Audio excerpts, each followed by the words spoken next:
What's up, YouTube? I'm here to show my collection of Aniplex anime titles because most of these have expired by now. And I want to, if you can get these, get them. Now, this isn't to, brag or anything, which you can interpret it that. Sorry. You can interpret it that way if you feel like, but this is more just to show a niche of my collection, I guess, of Aniplex anime titles. So, without further rambling, the first one to get started is Angel Beats on Blu-ray. This one took me a while to get because I was trying to find it for a good price and I couldn't. It was like $60 or $70 everywhere I went. And then I saw it on sale once, but stupidly didn't get it. I could have gotten it for $41. But when Right Stuff was doing a holiday sale at their holiday sale, they let people know they only had a few copies of this, and so I immediately purchased it because I wanted this. So, yeah, it's nice to have this. It's like going for $100 now, so good that I have it. I should note that this isn't in any particular order, but here we have Shaky. I got this right after it went out of print because Right Stuff had it for $18 and I bought it from there. So I watched 2 episodes of this online just before it went out of print. And I was like, ooh, I want to get this show on Blu-ray and finish it. So I bought the Blu-ray because it went out of print and it's a show I wanted. I should note that I don't really let out-of-print shows get to me unless it's a series that I want to see, so just throwing that out there. And next up here we have Black Butler. This is starting to become one of the more expensive titles, I guess. Not as expensive as Angel Beats, but it's getting up there. But I have a little funny story with this one. I was in a store one day, Second and Charles, and I found this for $35 brand new, and I didn't know it was out of print at the time. I was just like, oh, Black Butler, I wanted to see this, it's a great deal. And I go online and see it going for like $64, and I was like, oh, this series went out of print last year. I understand why now. Of course, this isn't just related strictly to Aniplex titles that have gone out of print, because you can still buy this one. This is Blue Exorcist, the complete series. I liked this series enough, or I enjoyed it quite a lot, actually, after viewing it on Netflix, and it was, $100 on sale at Right Stuff, so I was like, well, that's still kind of a bullshit price, but I'll never get Blue Exorcist for that cheap, so I bought it. And here we have Baccano, which... Aniplex, what are you doing? You've had this for 2 years, and you haven't even at the very least put it on a legal streaming service for people to watch. Thank God I found this for $55 when I did, because, I don't think y'all ever find another copy of Baccano for that cheap, but, yeah, I haven't actually seen this yet, but I've wanted to see it, and I wanted to secure it for my collection.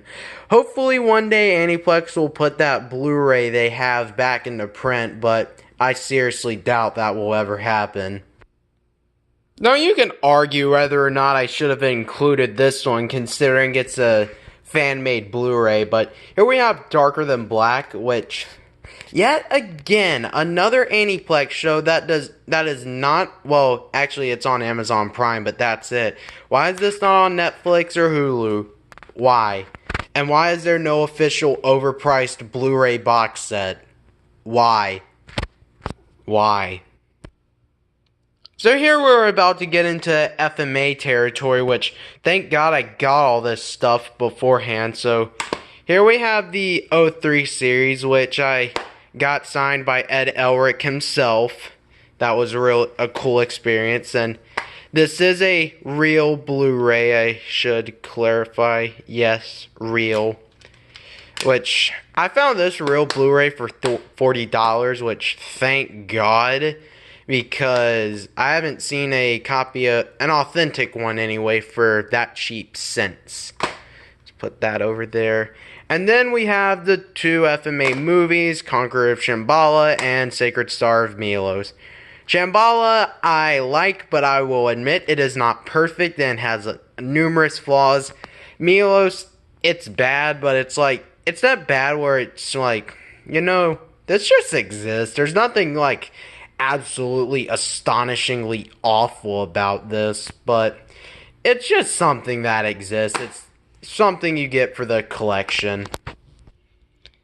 And here we have a bit more of an obscure piece of FMA home video, the Premium OVA collection, which, if I paid full price for this back when it was new, I'd be pretty angry, honestly, because this, it's so bare bones and has barely any content.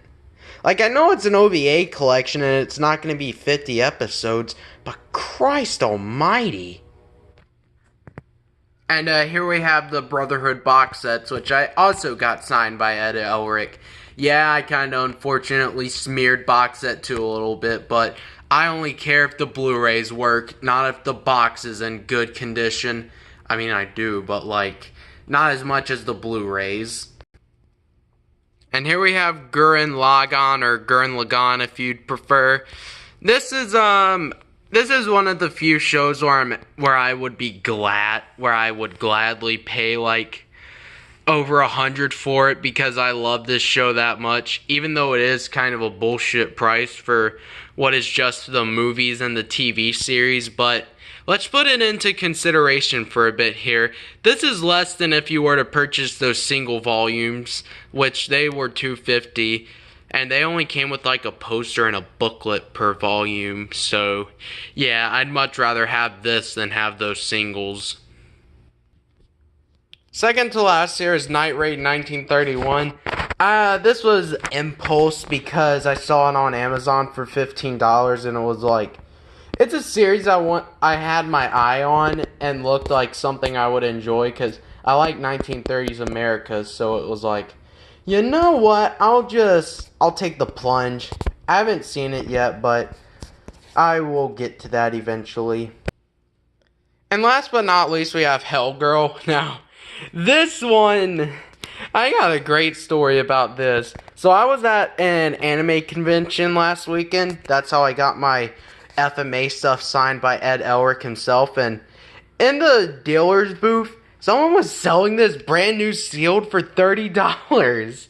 Do you know how hard it is to get this show, let alone for that price, like, just unsealed? I was like, woo, damn, I need to get that. So, yeah, pretty cool that I bought this when I did.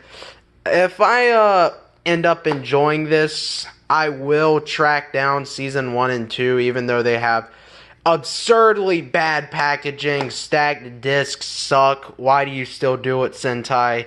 Why'd you do it back then, period? But, yeah, so that was a nice find. Put that on the pile. And a last panning shot of all the Aniplex titles I own. This video, might come off as bragging, but it's more to...